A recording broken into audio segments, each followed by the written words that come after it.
کی باورش میشه این پیتزای فوری بدون فر و بدون خمیر مایه درست شده؟ حتی دردسرای درست کردن خمیر مثل ورز دادن و استراحت هم نداره. بریم که 5 دقیقه‌ای درستش کنیم. با اکوکوک همراه باشید.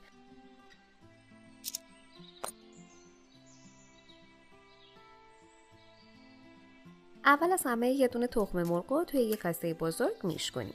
بهش یه قاشق چایخوری نمک، یه قاشق چایخوری شکر اضافه میکنیم و هم میزنیم تا از لختگی در بیاد و یه دست بشه. بعد بهش یه لیوان شیر اضافه میکنیم. خوب ترکیبش میکنیم.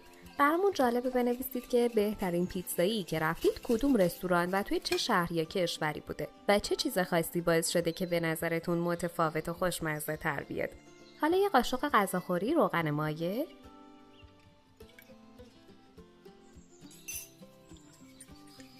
هم که خورد یه لیوانم آرد سفید و الک و اضافه میکنیم.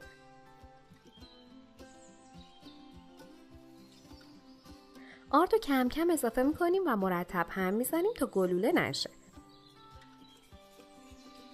اگه عضو کانالمون نیستی یادت نره دکمه سابسکرایب رو هم حتما بزنی تا ویدیوهای بعدیمون رو از دست ندی. حالا یه قاشق غذاخوری بیکینگ پودر کاملا یک دست میکنیم. باید در نهایت به این غلظت برسیم. اگه دیدید سفته کمی شیر اضافه کنید.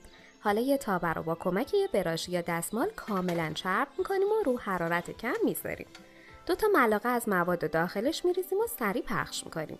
یادتون باشه که تابه حتما باید نچسب باشه. اگه تابه شما از مال من کوچیک‌تره فقط 1 ملعقه از مواد بریزید.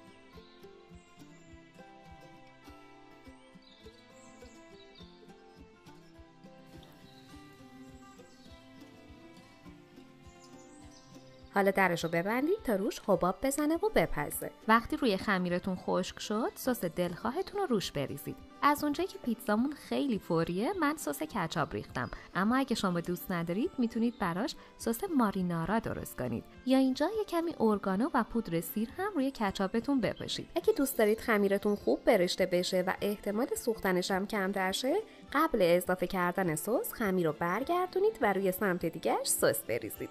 برای پنیر من از موزارلای تازه استفاده کردم که خیلی خوش‌طعمه و خیلی هم خوب کش میاد. دوستان عزیزم ممنون میشم با لایک هاتون از ما حمایت کنید و به ما کمک کنید تا بیشتر دیده بشیم. پنیرها رو هم روش پخش میکنیم. مواد روی این پیتزا سلیقه‌ایه. میتونید از ژامبون یا پپرونی یا گوشت پخته استفاده کنید یا فقط سبزیجات روش بریزید. برامون بنویسید که شما پیتزا رو با چه طعمی میپسندید. من که خودم مرغ و قارچ رو بیشتر از همه دوست دارم. به نظرم یکم پیاز قرمز ریز شدن خیلی خوشمزه‌اش میکنه. یه بار امتحانش کنید.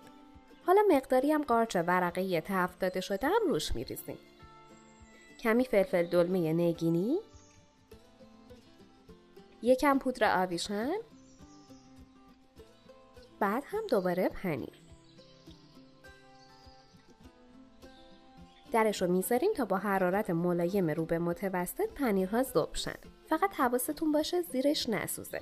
اگه خواستید میتونید توی این مرحله 2-3 دقیقه توی فر یا هواپز بذارید تا روی پنیرها برشته شه. اگه هم فر ندارید میتونید با فاصله بهش تورچ بگیرید. به به ببین چه کشی میاد.